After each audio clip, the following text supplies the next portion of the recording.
చూడు పైన గోడ రోజు అయిపోయినాయి కిటికీలు కూడా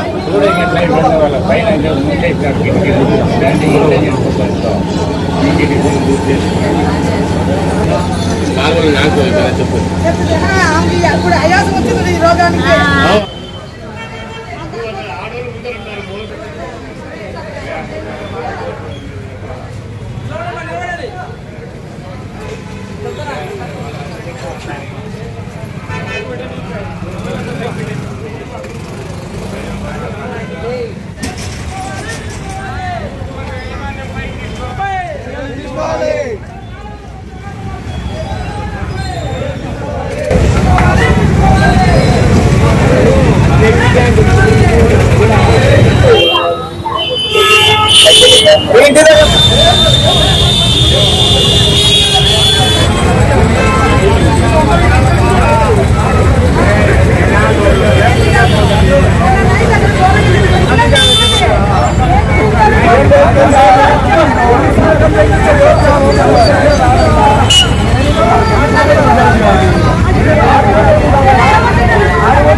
చాలా రోతగా ఉంది. మాకు ఇది చాలా రోజులు 10 ఏళ్ళు అవుతుంది మేము ఉండబట్టి. ఆ గలీజ్ అంతా లెట్రిన్ బాత్రూములు అన్ని ఈ పక్కకే పెట్టారు.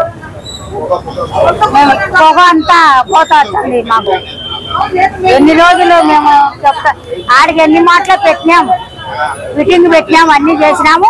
ఆ కాలువ వీనడమే రోడ్డు వేసి ఇచ్చినారు. ఒకటి కూల్కోట దగ్గర ఇష్యూ ఉంది సార్. ఇష్యూ జరుగుతుంది. అంత పబ్లిక్ అంతా ఇక్కడికి వచ్చినారు. వార్డు ప్రజలందరూ గాంధీ రోడ్డు పైకి.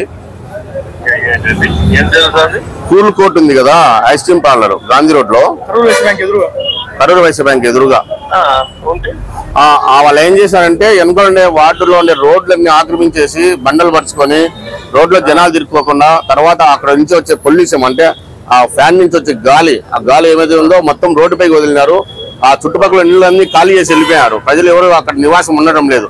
తర్వాత రోడ్డు పైన అది జనరేటర్ పెట్టి రోడ్డును కాలువను పూర్తి చేసి రోడ్డును ఆక్రమించారు.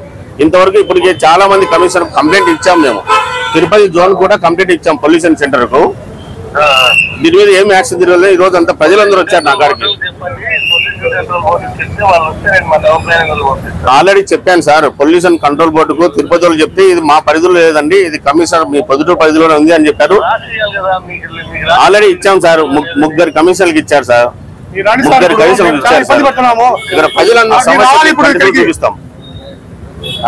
మీరు రాగలరా? ఇక్కడికి అంతా రోడ్డు పైన కూర్చుంటున్నారు సార్. ఇక్కడ పబ్లిక్ అంతా ఎక్కడున్నారు సార్? మరి ఎవరన్నా పంపిస్తారా? అధికారిని ఏమన్నా పంపించగలరా ఇక్కడికి? సార్ చాలా సార్లు కంప్లైంట్ ఇచ్చాం సార్. మీరు ఒకసారి కనుక్కోండి. మీరు కొత్తగా వచ్చారు కాబట్టి. సరే ఇప్పుడు సార్ ఒక మాట సార్, ఏ అధికారిని ఇక్కడ పంపించలేదంట. ప్రజల సమస్య రోడ్డు పైకి ఎక్కినప్పుడు ఎవరు ఉండరంటారా?